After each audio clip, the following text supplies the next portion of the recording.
Assalamu alaikum students, I am your SST teacher and today we are going to start our chapter 1 Mongols from unit number 2.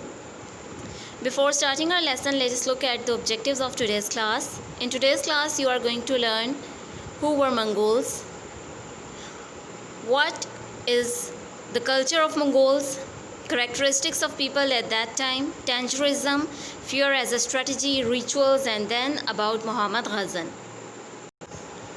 Students, before we start talking about the culture of the Mongols, let me tell you about who were Mongols. Mongols belong to north of the China. They used to practice mainly Buddhism and they had a great influence on Buddhism from the Tibet. They also belong to the parts of Russia. Kindly open your books from page number 15 and now follow the lesson. Look at the first heading, Culture of Mongols. If we go through the literature of the Mongols, literature means the books, the script, or any other form that they left in the written form. That literature tells us that Mongols always followed the nomadic way of life. Nomadic means they used to travel in a form of tribe from one place to another with the minimum luggage possible. And they used to settle at a place depending upon the climate and the season of that place.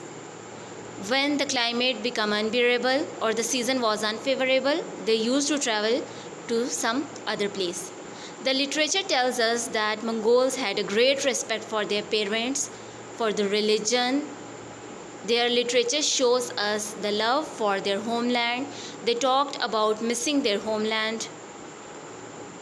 The mean of transportation for Mongols were horses. They used to travel from one place to another on the horses. And you know, Mongols were warriors, so they used horses during the wars. And when they had the shortage of the food during the war, they used to cut the horses and eat their flesh. It is interesting to note that the Mongol Empire was the largest empire of 13th and 14th century. Mongols were warriors, and as I told you, they used to travel from one place to another place. And when they attack a new place, they had the war strategies that made them won many wars.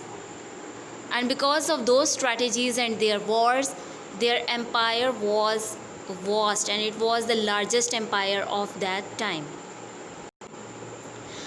The people in the Mongol era, they did not follow any specific religion. They believed in religious freedom. When they attack a new place and they settled there, they always gave the masses the choice to follow their own religion. However, Buddhism had a great influence on them. Their lifestyle was greatly influenced by Buddhism. And you know, in Buddhism, people used to make deities. The main religion of Mongols were Tanjurism. I am going to explain it later that what is Tanjurism. Some tribes in Mongol, they used to worship heroes. Like anyone who saved them from some calamity, they used to worship them. They also, after accepting Islam, embracing Islam, they carried on with the tradition of making sculptures. Mongols used to make marvelous sculptures. So they carried on with making spiritual sculptures even after converting to Islam. And even today, about 4% of Mongols are Muslim. Tanjurism means belief in one god.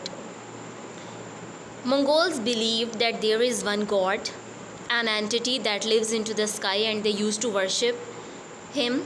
But sometimes they believed in many gods depending on the situation. As I told you, they used to worship the heroes.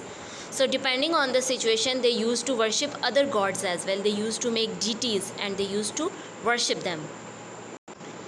Now we are going to talk about the rituals of Mongols. Rituals mean habits and the small practices that we usually practice in our daily life. Now we are going to discuss about the rituals of the Mongols. These people were warriors. They were They were very hard and they were very strong people.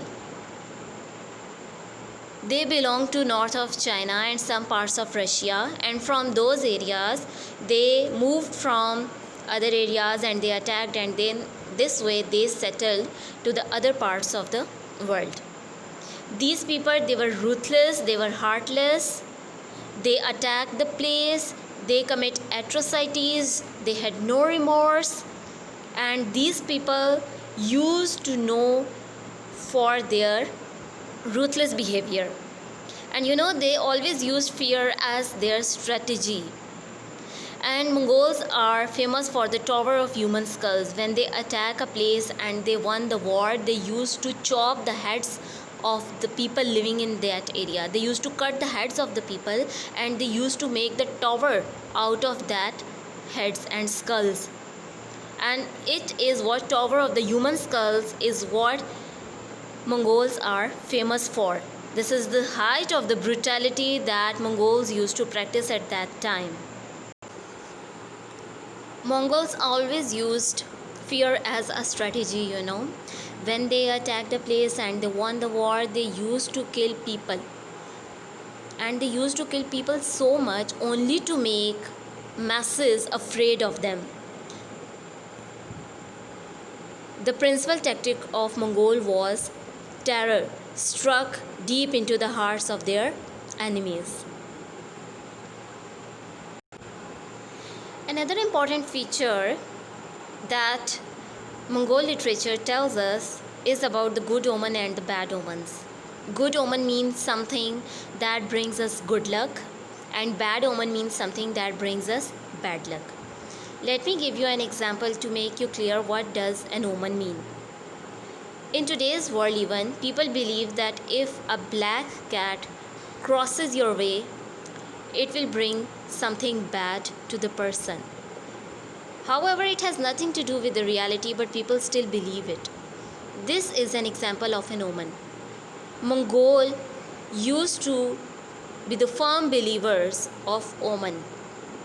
They used to believe that name of a child has an influence on the life of a child and the fate of a life of a child. They used to give a single name to their children because they used to believe that good names bring good luck and a good life. At night time, if their kids had to go out, they used to paint the forehead of the kids with the black charcoal. And they used to believe that doing so will deceive the evil spirits. When they attacked a place, when they attacked any place, they never killed any person from the royal family because they believed that spilling royal blood brings bad luck. As we have discussed earlier, that Mongols were warriors and they used to attack the places, and as I told you, they were ruthless and they used to kill people mercilessly and in a very cruel way. The attacks of the Mongol at that time reduced world population by 11%. The world population was decreased by 11% only because of attacks of Mongols. Mongols were expert in using bow and arrow. They used to ride onto the horses during the war and they used bow and arrow. It is believed that the modern day Turks mean the people living into the Turkey, modern day Turkey. Turks are originated from Mongols. Later on, Turks worked on themselves and they became sophisticated. There was a prominent leader of Mongols at that time. That person's name was Ghazan Khan. He embraced Islam and became Mahmud Ghazan. After him converting to Islam, he made Islam as the prominent religion of Mongols at that time. Mahmud Ghazan was the 7th ruler of Mongol Empire, and he was the most prominent of Ilkhans. Ilkhans mean all the Khans of the Mongol line. He was the descendant of the Genghis Khan. Ghazan Khan was the Genghis Khan was the first leader of Mongols, and he was directly related to Mahmud Ghazan. Genghis Khan was from the forefathers of Mahmud Ghazan. Mahmud Ghazan is buried in Iran. Okay students, now we are going to wrap up our today's lesson. In today's lesson, we discussed that a nomadic lifestyle means when a tribe moves from one place to another depending upon the climate of the region and favorable or unfavorable season. Then we came to know that the Mongol Empire was the largest empire of its era. We learned that Mongols basically belong to the north of China and some parts of Russia. The main religion of Mongols was Tanjurism, in which they believed there is only one god, but depending on the situation, they also worshipped other gods.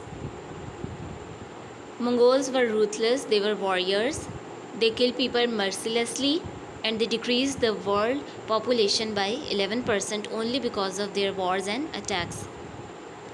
They were superstitious people. They believed in good omen and bad omen.